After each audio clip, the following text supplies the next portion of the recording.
ஜெய்பீம் விசாரணை திரைப்படங்கள் இரண்டுமே காவல்துறையின் கைது, விசாரணை போன்ற உண்மை சம்பவங்களை வெளிப்படுத்திய திரைப்படங்கள். சாதாரண மக்களிடம் ஒரு மனநிலை இருக்கிறது. அதனால்தான் இதுதான்டா போலீஸ், காக்க காக்க படம்லாம் வெற்றிகரமா போறதுக்கு காரணமே என்னன்னா போலீஸ்னா இப்படிதான் இருக்கணும்.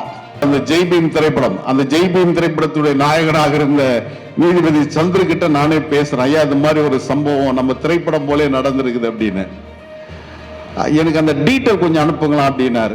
என்கிட்ட இருக்கிற தகவல் அனுப்பிச்ச உடனே அவர் சொன்னார், உடனடியாகவே ஹேபியஸ் கார்பஸ் மனு போட சொல்லுங்க, உடனடியாகவே என்னென்ன கலாய்வு செய்யணுன்ற. இப்போ போலீஸ் ரொம்ப அதிகமாக தான் அவங்களுடைய டார்ச்சரோ அணுகுமுறையே இருக்குது அப்படிங்கிறது தான் நான் பார்த்த அளவில் எனக்கு தெரியுது. இந்த ஜெய்பீம் படம் வந்தது, அதுக்கப்புறமும் பார்த்தீங்கன்னாக்கா 8 வழக்கு 10 வழக்கு ஒவ்வொரு இடத்துலையும் இப்படி டார்ச்சர் நடக்கும். இது அதனால் அது எவ்வளோ நாள், நான் கிட்டத்தட்ட 1000 வழக்கு எடுத்திருக்கோம். இதில் 1993 அத்தியூர் விஜய் வழக்கிலிருந்து இது வரைக்கும்.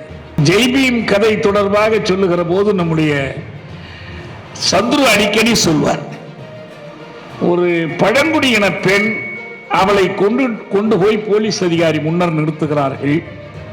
நடந்தது நடந்து விட்டது, இனி என்னவாக போகிறது, இந்த பணத்தை நீ எடுத்துக்கொள் என்று அவர் கொடுப்பார்.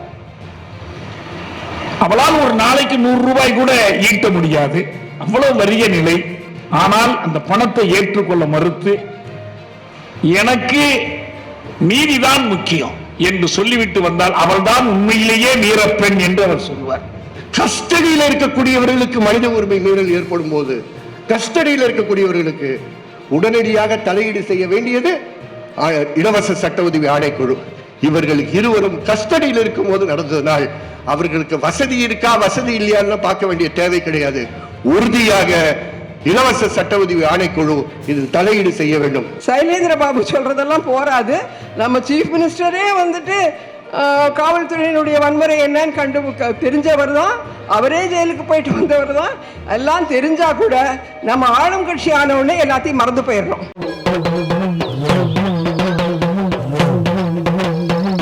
உரிமை திக்கட்டும் ஒலிக்கும் மண்ணின் குரல்.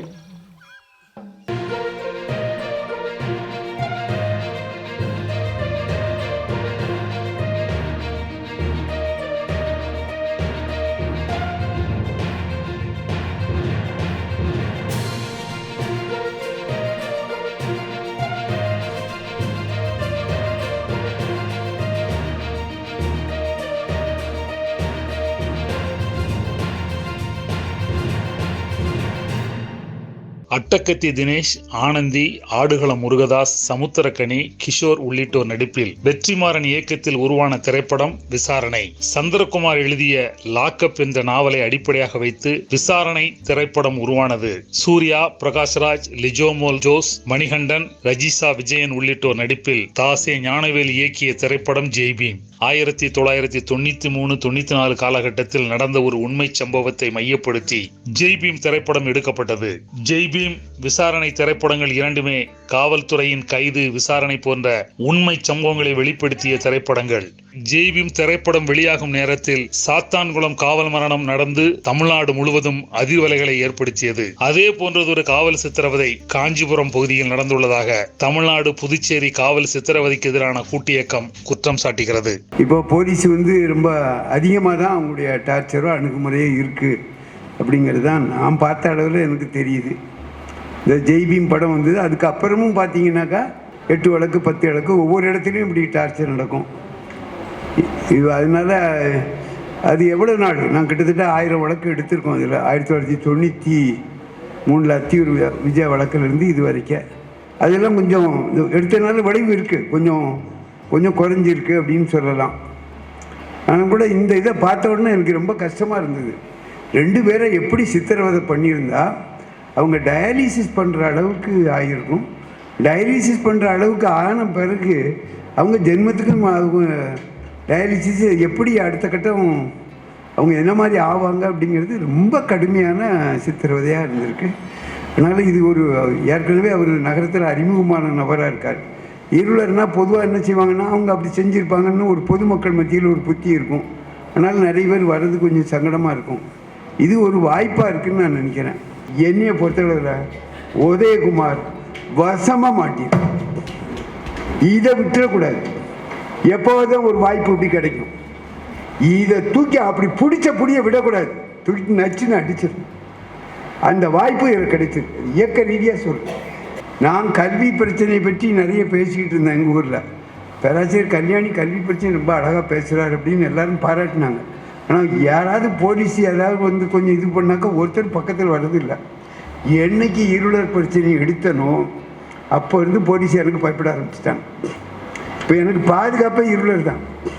இப்போ கைது பண்ணால் நான் கண்டித்து ஒரு ஆர்ப்பாட்டம் நடத்தினேன்னா அவருடைய சார் சொல்லிட்டார்ல வரும் தயார் இல்லை. விடுமுறை மக்களுடைய பிரச்சனையை எடுக்கிறதுனால நமக்கு அந்த இது இருக்குது. இதில் விடுமுறை மக்களும் கூட இருக்காங்க. நாங்கள் எப்பவும் கூட இருப்போம். இந்த நம்ம பேசிகிட்டு இருக்கும் பொழுது தொடர்ச்சியாக மேஜிஸ்ட்ரேட்டுடைய ரோலை பற்றி பேசிகிட்டு இருந்தோம். மேஜிஸ்ட்ரேட்டுடைய ரோல் வந்துட்டு யாரையும் ரிமாண்ட் பண்ணும் பொழுது அவங்க எந்த நிலையில் கொண்டு வரப்பட்டிருக்கார்கள் என்று பார்க்க வேண்டியது. தோழர் சொன்னார் இந்த மேஜிஸ்ட்ரேட் அவருக்கு வந்து நிஜமாவே அடிபட்டிருக்கான்னு பார்க்க சொன்னாருன்னு. அவர் என்ன பார்க்க சொல்கிறது? அவர் பார்க்கணும் இல்லையா? இன்னொருத்தரை கூப்பிட்டு இது பியூனை கூப்பிட்டு நீ பாருன்னு சொல்கிறத விட அவங்க பார்க்கணும். அதனால நான் என்ன நினைக்கிறேன்னா, there should be a standard operating procedure for the magistrates about what they should do when a remand is to be done. So யார் ஒருவரையும் அவங்க முன்னாடி கூட்டிகிட்டு வந்து நிப்பாட்டினா, அது அவங்க வீட்லேயா இருக்கட்டும் இல்லை அது காவல் நிலையத்திலாக இருக்கட்டும், எங்கே கொண்டு வந்து அவங்க முன்னாடி நிப்பாட்டினாலும் மேஜிஸ்ட்ரேட் ரிமாண்ட் பண்ணுற ஆர்டர் கொடுக்கறதுக்கு முன்னாடி உண்மையாகவே அவர்கள் மேல் எதுவும் அடிபட்டிருக்கா இல்லையான்னு பார்க்கறதுக்கு முன்னால் அவரை கூட்டிகிட்டு வந்து அந்த காவல்துறையினரை வெளியே போன்னு சொல்லணும்.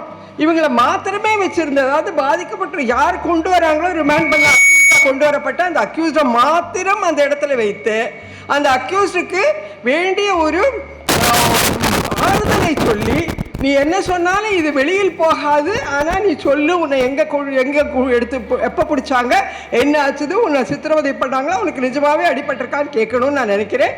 இதை அவங்க பண்ணணுங்கிறதுக்கும் இந்த மாதிரி ரிமாண்ட் பண்ணுற நேரத்தில் அவங்க பண்ணானாங்கிறதுக்காக இனிமேல் அந்த ரிமாண்டிங் பிளேஸில் கூட ஒரு சிசிடிவியை வைக்கிறதுக்கான ஒரு முயற்சியும் நாம் எடுக்கணும்னு நான் நினைக்கிறேன். ஏன்னா இன்றைக்கி எல்லாமே சிசிடிவி உலகம் ஆயிடுச்சு. அந்த சிசிடிவி கூட வேலை செய்யணுங்கிறத பார்க்கணும். அதில் வந்து வாய்ஸ் ரெக்கார்டிங்கும் இருக்கக்கூடிய சிசிடிவிகளாக இருக்க வேண்டும். இது முக்கியமாக ஒன்றாக நான் பார்க்கிறேன். இன்னொன்று என்ன அப்படின்னு சொன்னால், இந்த நீங்கள் எல்லாருக்குமே உங்களுக்கு எல்லாம் டிகே பாசு தெரியும். அதில் வந்து ரிமாண்ட் பண்ணுறதுக்கு முன்னாடி டாக்டர்கிட்ட கூப்பிட்டு போனோன்றாங்க. ஒரு டாக்டரும் எதையுமே பார்க்கறது கிடையாதுங்கிறது புரியுது. அவங்களுக்கும் ஒரு ஸ்டாண்டர்ட் ஆப்ரேட்டிங் ப்ரொசீஜர் இருக்கணும். அவங்களுக்கும் கூட இந்த மாதிரி ஏதாவது ஒரு சிசிடிவி கேமராவை வச்சுட்டு இவங்களெல்லாம் பயமுறுத்த வேண்டியது, இனிமேல் நீ பண்ணுற எல்லாம் ரெக்கார்ட் ஆக போது, இதெல்லாம் வெளியில் வரும், எங்களுக்கு ஆர்டிஐ இருக்குது, அந்த ஆர்டிஐயில் நாங்கள் இதெல்லாம் கேட்போம் அப்படிங்கிறத நடைமுறைப்படுத்தணும்னு நான் நினைக்கிறேன். அதே மாதிரி தான் பிரிசன். ஸோ 3 இடங்களில் ஒருத்தர் ரிமாண்ட் பண்ணி கொண்டு போனீங்க அப்படின்னு சொன்னால் 3 இடத்துல அவருக்கு அடிப்பட்டதா காவல்துறையினர் எப்படி அவங்கள கையாண்டாங்கிறத கண்டுபிடிக்கக்கூடிய 3 சந்தர்ப்பங்கள் என்ன? முதல்ல டாக்டர், அடுத்தது மேஜிஸ்ட்ரேட், அதுக்கு அடுத்தது பிரிசன், ஜெயிலு. ஸோ இந்த ஜெயிலையும் கூட உள்ளே கொண்டு போகும் பொழுது அவருக்கு என்னெல்லாம் அடிபட்டிருக்குங்கிறத சும்மா எதுவும் எழுதுகிற மாதிரி இல்லாமல் அங்கேயும் கூட ஒரு சிசிடிவி வச்சு அதை முழுக்க பார்த்தாங்க அப்படின்னு சொன்னால் ஐ திங்க் இது வந்து ஓரளவுக்கு ஃபுல் ப்ரூஃபாக நம்ம கொண்டு போக முடியும். காவல்துறையினரும் இதனால் பயப்படுவாங்க. ஸோ அந்த ஒரு முறை இருக்கணும். அப்புறம் 4வதாக நான் சொல்ல வேண்டியது என்னென்னா, நமக்கு வந்து சட்ட உதவி மையங்கள் இருக்கின்றன. நீங்கள் லீகல் எய்ட் சர்வீசஸ் அத்தாரிட்டியில் கான்ஸ்டண்ட்டாக எவ்ரிடேயே போலீஸ் இது ஜெயிலுக்கு போகணும், பார்க்கணும், பேசணும் அப்படின்லாம் சொல்கிறாங்க. பட் அது எந்த அட்வொகேட்டும் பண்ணுறதாக தெரியல. அதையும் கூட எப்படி ஸ்ட்ரீம்லைன் பண்ணுறது, அது என்ஷோர் பண்ணுறது, அங்கே போகக்கூடிய வழக்கறிஞர்கள் அதுவும் புதுசாக ரிமாண்ட் செய்து வரப்பட்ட கைதிகளினுடைய உடல்நிலையும் மனநிலையும் பார்ப்பதற்காக எப்படியெல்லாம் வந்து ஸ்ட்ரீம்லைன் பண்ணி கொண்டு வரலாங்கிறதையும் கூட நம்ம இந்த கூட்டு இயக்கம் வந்து ஆலோசனை செய்யணும்னு நான் நினைக்கிறேன். நீங்கள் பார்த்தீங்க அப்படின்னு சொன்னால் ஐபிஎஸ் ஆஃபீஸர் மேலே ஆக்ஷன் எடுக்கணும், இப்போ டிஎஸ்பி மேலே எடுக்கணும், ஏடிஎஸ்பி மேலே எடுக்கணும், அவங்கள உடனடியாக பதவியிலேருந்து சஸ்பெண்ட் பண்ணணும் அப்படின்லாம் சொல்கிறோம். பல்லு பிடிக்கிற ஐபிஎஸ் ஆஃபீஸர் இன்றைக்கி வேலைக்கு திரும்பி போயிட்டார். ஸோ சுற்றி இருக்கக்கூடிய நமக்கு தெரியக்கூடியது என்ன அப்படின்னு சொன்னால், கன்சிஸ்டண்ட்டாக நம்ம கண்டினியூஸாக இதை வந்து கையாள வேண்டியிருக்கு, சூப்பர்வைஸ் பண்ண வேண்டியதா இருக்கு. கடைத்தெருல இருந்து கூட்டிட்டு போறான், அப்பாவை கூட்டு போறான், பிள்ளைய கூட்டு போறான். பின்னாலே நீங்க 500 பேர் நின்று அந்த காவல் நிலையத்துக்கு வெளியே நின்று இருந்தால் அந்த 2 உயிர்களை நாம் இழந்திருக்க மாட்டோம். செய்வானா? அப்ப அடிச்சு ரத்தம் சிந்தி அவருடைய சாரம் லுங்கி எல்லாம் நனைந்த பிறகு வீட்டிலிருந்து வேறொன்று கொண்டு வான்னு சொல்ற அளவுக்கு அவனுக்கு துணிச்சல் இருந்துச்சு. வேறொரு துணி கொண்டு வா, எல்லாம் நனைஞ்சு போச்சு. எப்படி நனைஞ்சிச்சு? ஊர் விழிப்போடு இருக்க வேண்டாமா? வணிகர் சங்கம் வைத்திருக்கிறீங்க, எத்தனை கட்சிகள் வைத்திருக்கிறீங்க, எத்தனை சாதி சங்கங்கள் வச்சிருக்கிறீங்க, எதுக்கு உதவலாம், இதுக்கு உதவி இருக்கணுமே. அத்தனை பேரையும் திரட்டி கொண்டு ஆண் பெண் எல்லாமா காவல் நிலையத்தில் வச்சு 2 பேரும் அடிச்சு நொறுக்கிட்டு இருக்கான். உடனே அவங்களை காப்பாற்றணும். உள்ளே இருந்து இருக்கிற ஒரு பெண் காவலன் வெளியில வந்து தகவல் வேற கொடுக்குறாங்க. ஒண்ணுமே நடக்கல. விடிய விடிய அடித்து நொறுக்கி கொடிய சித்திரவதை செய்து அதுக்கு பிறகு மருத்துவமனைக்கு அனுப்பி ஒவ்வொருத்தரா செத்து போறாங்க. அதுக்கு அந்த மக்கள், அந்த ஊர் மக்கள் பொறுப்பு இல்லையா? இதுதான் கடைசி சித்திரவதையா இருக்கும் என்று யாரும் உறுதி கொடுக்க முடியாது. சாத்தான்குளத்தில் அப்படி முயன்றோம். அடுத்து தென்காசியில வந்துச்சு. அப்புறம் இன்னொரு ஊர் வந்துகிட்டே தான் இருந்துச்சு. ஜெய்பீம் கதை தொடர்பாக சொல்லுகிற போது நம்முடைய சந்துரு அடிக்கடி சொல்வார், ஒரு பழங்குடியின பெண், அவளை கொண்டு போய் போலீஸ் அதிகாரி முன்னர் நிறுத்துகிறார்கள். நடந்தது நடந்து விட்டது, இனி என்னவாக போகிறது, இந்த பணத்தை நீ எடுத்துக்கொள் என்று அவர் கொடுப்பார். அவளால் ஒரு நாளைக்கு 100 ரூபாய் கூட ஈட்ட முடியாது, அவ்வளவு வறிய நிலை. ஆனால் அந்த பணத்தை ஏற்றுக்கொள்ள மறுத்து, எனக்கு நீதிதான் முக்கியம் என்று சொல்லிவிட்டு வந்தால் அவள்தான் உண்மையிலேயே வீரப்பெண் என்று அவர் சொல்வார். அவளைத்தான் மதிக்க வேண்டும் என்று அதற்கு பிறகு நடைபெற்ற ஒரு பழங்குடி சங்க மாநாட்டிற்கு சென்றிருந்த போது அந்த பெண்ணை அழைத்து பாராட்டுங்கள் என்று சொன்னதாக அவர் சொல்வார். அப்படி காசுக்கு எல்லோரையும் வாங்கிவிட முடியாது என்பதை மெய்ப்பித்திருக்கிற அந்த ஏழை எளிய உள்ளங்கள், இந்த மருத்துவர்களில் ஹார்ட் ஸ்பெஷலிஸ்ட், கிட்னி ஸ்பெஷலிஸ்ட் மாதிரி போலீஸ்ல என்கவுண்டர் ஸ்பெஷலிஸ்ட்னு இருக்கிறாங்க. ஒன்றும் கூச்சப்படுறதே இல்லை. எனக்கு தெரிந்து ஒரு போலீஸ் அதிகாரி ஒரு தொலைக்காட்சியிலே அவருடைய சாதனைகளை பற்றி பேட்டி எடுக்கிறார்கள். அவர் தன்னுடைய சாதனைகளில் ஒரு சாதனை குறிப்பிடுகிறார். என்னவென்றால், அம்மா முதலமைச்சராக இருக்கும்போது என்னை கூப்பிட்டு பொறுப்புகளை ஒப்படைப்பார்கள், அதை நான் சரியாக நிறைவேற்றி விடுவேன். பிறகு ஒரு நாள் எனக்கு மேலதிகாரி என்னை கூப்பிட்டு, இப்ப சிஎம் உங்கள்கிட்ட சில வேலைகளை ஒப்படைக்க விரும்புகிறார், எனவே நீங்கள் அந்த பொறுப்பை ஏற்று செய்ய வேண்டும் என்று சொன்னார். என்ன அப்படி பொறுப்புகள்? இல்ல, சில பேரை என்கவுண்டர் பண்ண வேண்டியது. சரி என்று ஒத்துக்கொண்டேன். அதை நிறைவேற்றியமைக்காக அந்த அரசாங்கம், அந்த முதலமைச்சர், முதல்ல அம்மா, இப்ப ஐயா கலைஞர், எனக்கு பரிசு கொடுத்தார், விருது கொடுத்தார்.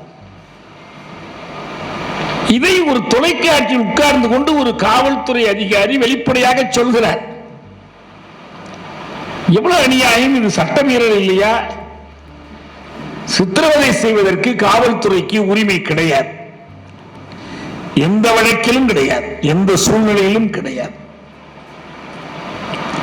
ஒரு காவல்துறை அதிகாரி, அந்த அதிகாரியை ஒரு குடிமகன் கன்னத்தில் அறைந்தால் அது என்ன பிரிவின் கீழ் குற்றமோ, அந்த காவல்துறை அதிகாரி ஒரு குடிமகனின் கன்னத்தில் அறைந்தால் அதே பிரிவின்படி அது குற்றம். காவல்துறை அதிகாரிக்கு கொலை செய்கிற உரிமை இல்லை, அடித்து காயப்படுத்துகிற உரிமை இல்லை. தவிர்க்க முடியாத சூழல்களில் தற்காப்புக்காக, வேறு காரணங்களுக்காக அவர் பயன்படுத்தக்கூடிய வன்முறை கூட குறைந்தபட்ச வன்முறையாக இருக்க வேண்டும். அது உரிய கண்காணிப்புக்கு உட்படுத்தப்பட வேண்டியது சட்டம். நாம் சட்டத்தில் இல்லாத உரிமை எதையும் கேட்கவில்லை. ஆனால் காவல்துறை அதிகாரிகளோ, சிறைத்துறை அதிகாரிகளோ, நீதித்துறையை சேர்ந்தவர்களோ, மருத்துவர்களோ இந்த சட்டங்களை பற்றி எல்லாம் கவலைப்படாமல் கூட்டு களவாணிகளாக, கூட்டு கொலைகாரர்களாக, கூட்டு சித்திரவதை குற்றவாளிகளாக செயல்படுகிறார்கள் என்பதைத்தான் ஒவ்வொரு நிகழ்ச்சியும் மீண்டும் மீண்டும் உணர்த்துகிறது. அவர்களுக்குள்ளேயும் ஓரிருவர் உளச்சான்றோடு இருக்கிறார்கள் என்பதும் மக்கள் விழிப்போடு இருந்து, மக்கள் சார்பில் மனித உரிமை அமைப்புகள் விழிப்போடு இருந்து இந்த குற்றங்களை வெளிக்கொணர்கிறது என்பதும் தான் 100ல் ஒரு வழக்காவது அவர்களை குற்றவாளியாக கூண்டில் ஏற்றுகிற வரைக்கும் போகிறது. நாம் வாழ்கிற நாடு இத்தகைய நாடுதான். தமிழ்நாடானாலும் இந்தியாவானாலும்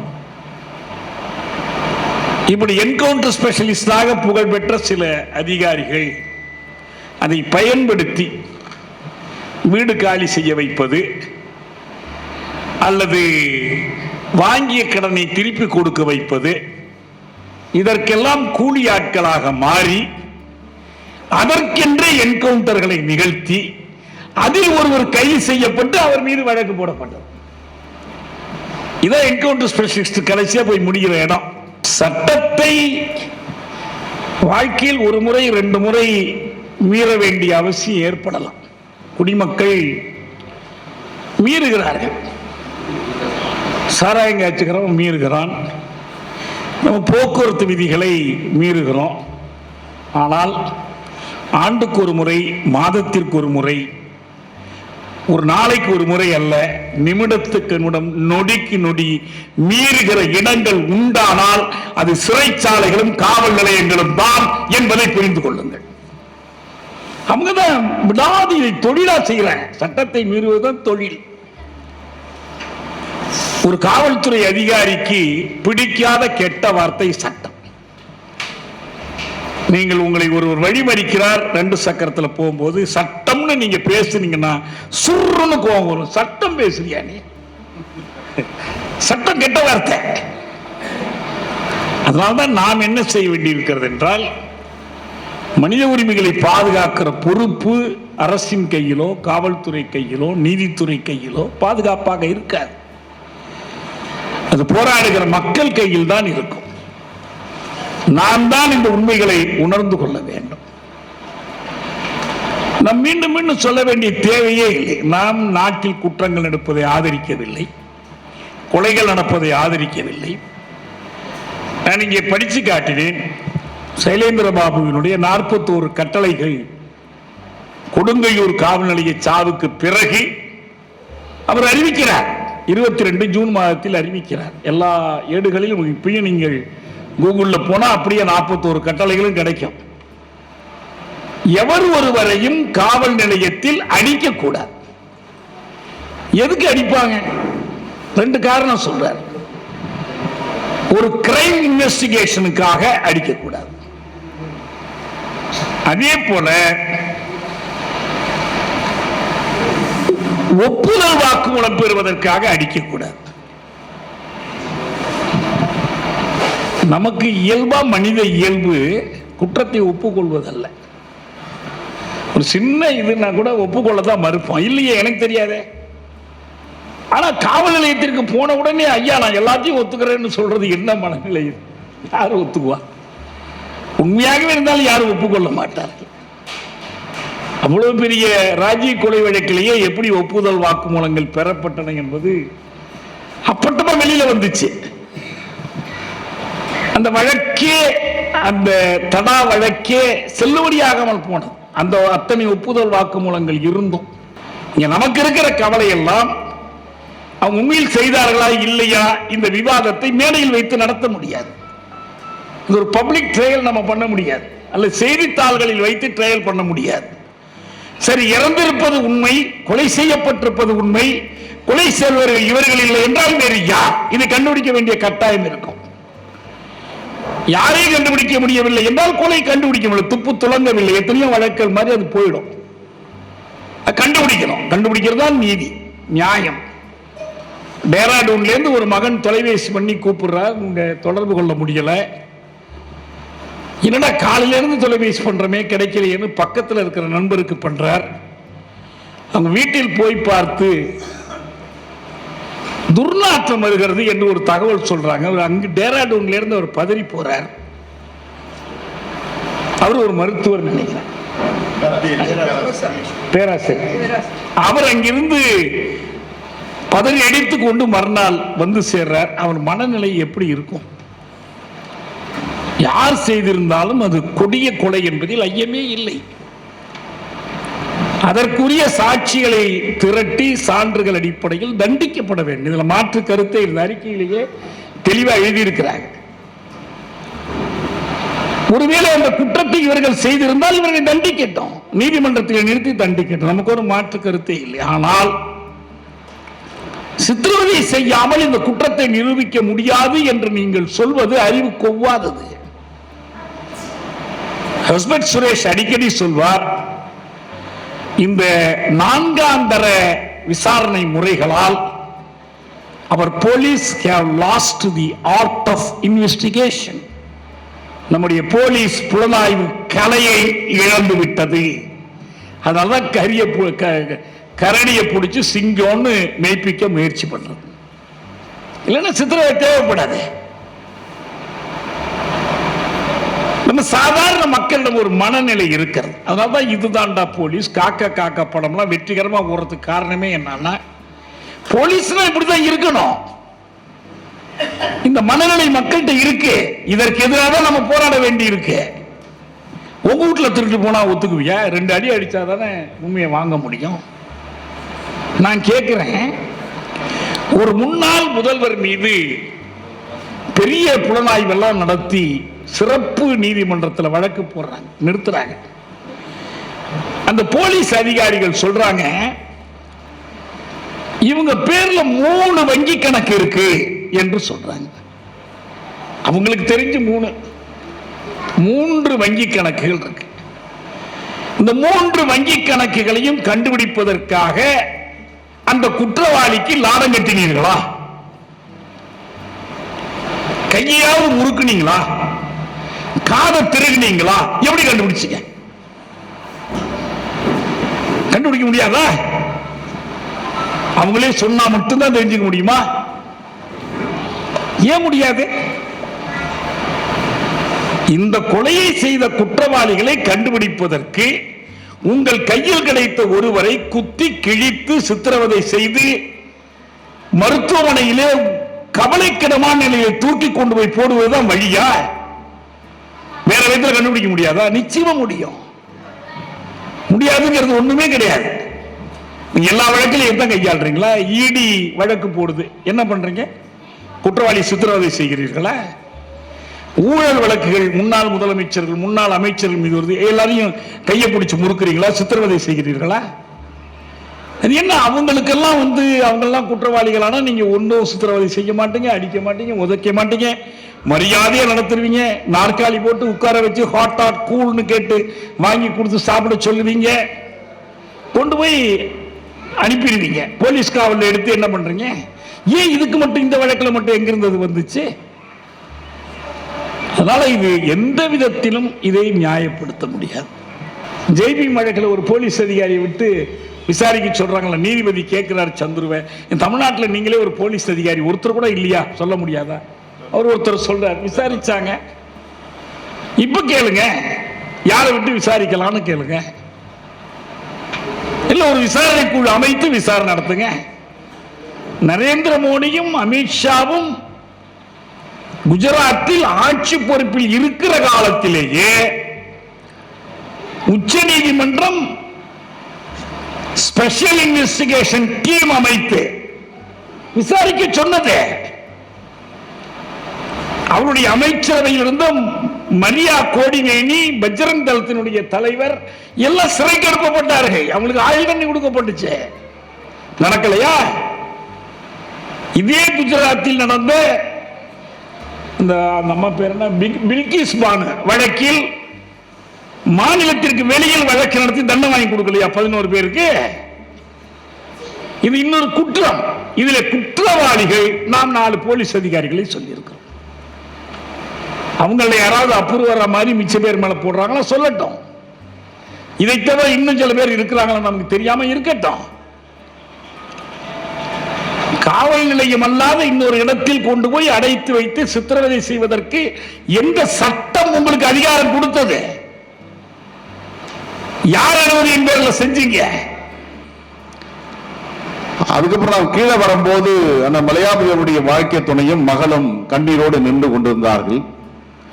நாங்கள் எஸ்பி பார்த்து ஒரு எங்களுடைய விண்ணப்பத்தை வைக்கணும் போது நான் உடனே எஸ்பி கிட்ட பேசி அவங்கள சந்திக்க வச்சேன். அவங்களுடைய ஒரே வேண்டுகோள் தன்னுடைய கணவனை அப்பாவை பார்க்கணும்னு அவங்க விரும்பினாங்க. அப்போ பிற்பகல் 3-4 மணிக்கு தான் சிவகாஞ்சி காவல் நிலையத்தில் வந்து அவங்கள கூப்பிட்டு சந்திப்பதற்கு அனுமதி கொடுக்குறாங்க. அப்ப அனுமதித்த போது வளையாபதி பேச முடியாமல் பெருமூச்சு வாங்குகின்ற விதத்தில் அந்த காயம் கடுமையாக இருந்திருக்கு. நைட் ஃபுல்லா அடிச்சிருக்காங்க.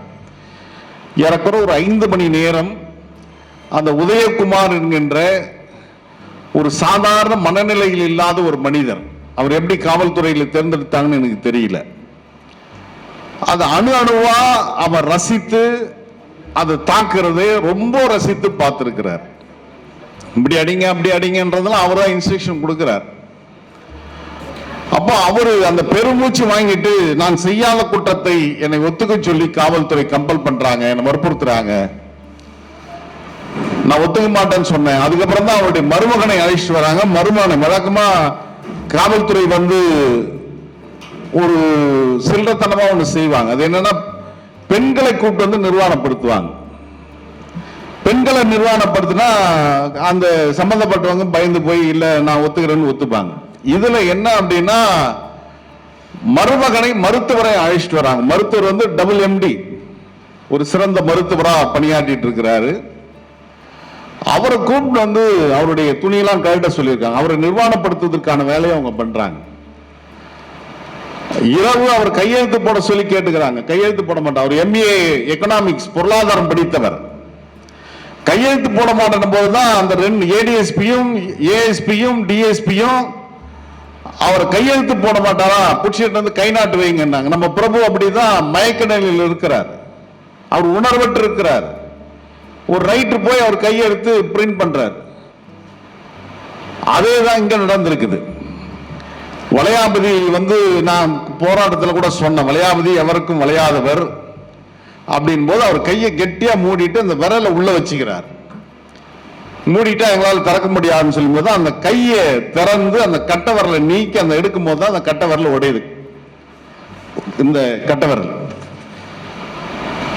உடைந்ததுக்கு அப்புறம் அப்பவும் ஒரு ஒத்துக்கல. அதுக்கப்புறம் மருமகனை அழைத்து வந்த போது நிர்வாணப்படுத்த போது தான் அவர் வந்து பின்னால காவல் அதிகாரி படிக்கிறாரு. அதை வந்து இவங்க ஒளிவாங்கில காணொலியில பதிவு பண்றாங்க. இப்படிதான் இந்த சம்பவம் நடந்தது. காவல்துறை மட்டும்தான் இந்த பொறுப்பு ஏத்துக்குது. எங்கெங்கெல்லாம் காயம் இருந்தது, இத்தனை இடத்துல காயங்கள் இருந்தது. கம்ப்ளீட் ரிப்போர்ட் ஜெயில இருந்து நாங்க போன இடத்துல அவங்க ஆன்சர் கொடுக்குறாங்க. அதுக்கப்புறம் தான் தகவல் உரிமை சட்டத்தில் அது வாங்குங்க அப்படின்னு சொல்லி சொன்னாங்க. அப்போ காவல்துறை நீதிமன்ற சிறைச்சாலையை நாங்க உள்ள எடுத்துக்க மாட்டோம், நீங்க எடுத்து போய் ட்ரீட்மெண்ட் எடுத்து வந்தாங்க. அப்புறம் போய் ஒரு பொய்யா போய் ட்ரீட்மெண்ட் எடுத்து வந்து உள்ள விடுறாங்க. 28, 29ஆம் தேதி அவரால் இயங்க முடியல. 30ஆம் தேதி மயக்க நிலையில போறாரு. சுகர் லெவல் ரொம்ப கீழே இருந்தது. அதுக்கப்புறம் அந்த போய் வேலூர் அரசு மருத்துவமனையில் ஏறக்குறைய 12 நாட்கள் அந்த மருத்துவமனையில தீவிர சிகிச்சை பிரிவில் இருக்கிறார். பிரபு எங்க போனாரு, ஏது போனாரு, இதுக்கிடையில அண்ணன் சொன்னார் அந்த ஜெய்பீம் திரைப்படம், அந்த ஜெய்பீம் திரைப்படத்துடைய நாயகனாக இருந்த நீதிபதி சந்திர கிட்ட நானே பேசுறேன். ஐயா இந்த மாதிரி ஒரு சம்பவம் நம்ம திரைப்படம் போலே நடந்திருக்குது அப்படின்னு. எனக்கு அந்த டீட்டெயில் கொஞ்சம் அனுப்புங்களா அப்படின்னாரு. என்கிட்ட இருக்கிற தகவல் அனுப்பிச்ச உடனே அவர் சொன்னார் உடனடியாகவே ஹேபியஸ் கார்பஸ் மனு போட சொல்லுங்க, உடனடியாகவே என்னென்ன கலாய்வு செய்யணும்ன்ற சில அட்வைஸ் பண்ணார். அதுக்கப்புறம் பிரபு எடுத்து போய் 28ஆம் தேதி எடுத்து போய் அவர் எடுத்து போய் காவல் இங்க மாவட்ட மருத்துவமனை இருக்குது, புகழ்பெற்ற மருத்துவமனை இருக்கு, இங்க வச்சு சிகிச்சை கொடுக்காம செங்கல்பட்டு எடுத்து போய் சிகிச்சை கொடுக்குறாங்க. நாங்க போகும்போது அதிகாரிகள் எங்க கிட்ட சொல்றாங்க பிரபு கொஞ்சம் உடம்பு சரியில்லை, அதால மருத்துவமனையில் சிகிச்சை பெற்று வராரு எங்க கிட்டே சொன்னாங்க. ஆனால் அதுக்கப்புறம் அவரு சாலை விபத்தில் அடிபட்டாரு, எடுத்து போய் நாங்க அங்க எடுத்து போய் வச்சிருக்கிறோம் சொல்றது வந்து ஏற்றுக்கொள்ள முடியாது. முதல்ல அந்த தாலுகா போலீஸ் ஸ்டேஷன் இருக்கக்கூடிய இடம் மிகவும் அசிங்கமான ஒரு இடம். நான் காஞ்சிபுரத்தில் இருக்கக்கூடியவர்களுக்கு உங்களுக்கு நான் சொல்ல தேவையில்லை. பொதுமக்கள் அணுக முடியாத ஒரு இடம். அதுக்கப்புறம் தாண்டி போனீங்கன்னா போலீஸ் குவார்டர்ஸ் ஆரம்பிக்குது. போக போக தொடர் இருட்டிக்கிட்டே போகுது. போலீஸ் குவார்டர்ஸ் வரும், அப்புறம் சப் இன்ஸ்பெக்டர்ஸ் குவார்டர்ஸ் வரும், அப்புறம் இன்ஸ்பெக்டர்ஸ் குவார்டர்ஸ் வரும். இதுக்கு நடுவில் பழைய கட்டிடங்கள் 1-2 இருக்கு. இதுக்கு நடுவில் அந்த ப்ரோஹிபிஷன் என்ஃபோர்ஸ்மெண்ட் போலீஸ் ஸ்டேஷன் இருக்கு. இதுல எந்த அறையில் அவரை வைத்து, எந்த கட்டிடத்தில் வைத்து அவர் சித்திரவதை செய்தார்கள் என்பது யாருக்கும் தெரியாது. எல்லாத்தையும் போட்டோ எடுத்தோம்.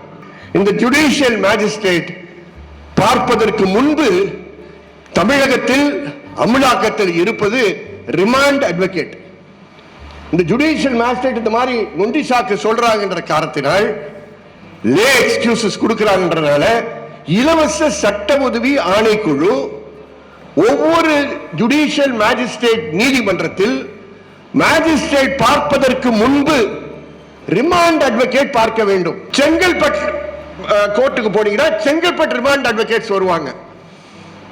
இந்த 2 ரிமாண்ட் அட்வொகேட்ஸ் பார்த்து, காஞ்சிபுரத்தில் நீங்க ப்ரொடியூஸ் பண்றீங்கன்னா மேஜிஸ்ட்ரேட்டை போறதுக்கு முன்னாடி ரிமாண்ட் அட்வொகேட்டுக்கு நீங்க தகவல் கொடுத்து, ரிமாண்ட் அட்வொகேட் பார்த்து, ரிமாண்ட் அட்வொகேட் கிட்ட முதல் கட்டம் இது போன்ற காயங்கள் இருக்கு என்று சொல்வதற்கு வாய்ப்பு இருக்கு. அந்த ரிமாண்ட் அட்வொகேட் ஓரளவுக்கு தரமுள்ள ஒரு வழக்கறிஞர் போலீஸ் தூரத்தில் நின்றான்னு சொல்லக்கூடிய ஒரு அதிகாரம் அவர்களுக்கு இருக்கும். மேஜிஸ்ட்ரேட்டை போறதுக்கு முன்னாடியே ஒரு ரிமாண்ட் அட்வொகேட் அவர்களுக்கு தைரியம் கொடுக்கக்கூடிய ஒரு நிலை இருக்கு. இது இந்த வழக்கில் நடத்தப்படவில்லை. இரண்டாவது, மேஜிஸ்ட்ரேட் முன் ஆஜர் பண்ணுவதற்கு முன்பு ஒரு மருத்துவ சிகிச்சை இருக்க வேண்டும். தியாகு மிக சிறப்பாக கூறினார். சாத்தாங்குளம் வழக்கில் அது ஒரு குறைபாடு. இவாஞ்சலின் என்ற ஒரு மருத்துவர் தான்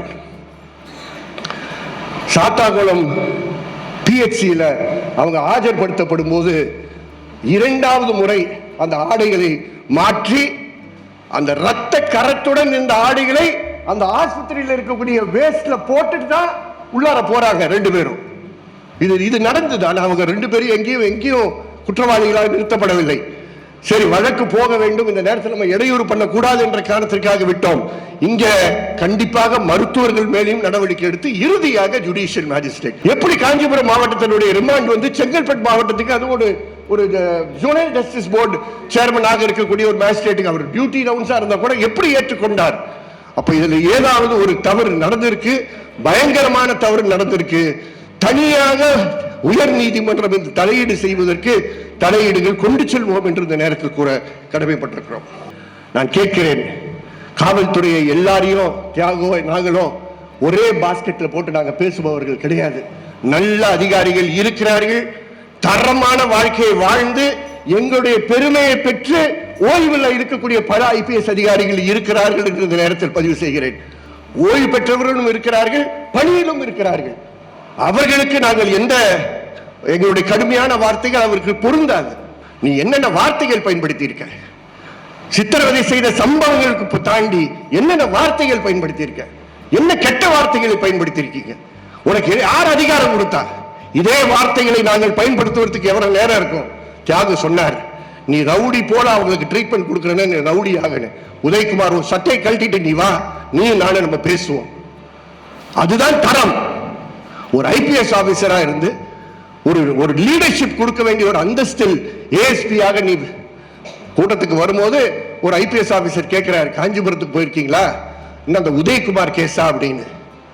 நான் கேட்கிறேன், IPS fraternity, IPS officers association, நீங்க எதுக்கு ஒரு அசோசியேஷன் வச்சிருக்கீங்க? ஓய்வு பெற்ற IPS ஆபீசர்ஸ் எல்லாம் மனசாட்சிக்கு பதில் சொல்லுங்கள். இது போன்ற நபர்கள் உங்களுடைய பெயரையும் கெடுக்கிறார்கள் என்று நான் இந்த நேரத்தில் பதிவு செய்ய விரும்புகிறேன். உங்களுடைய மாண்பையும் கெடுக்கிறார்கள் என்று இந்த நேரத்தில் நான் பதிவு செய்ய விரும்புகிறேன்.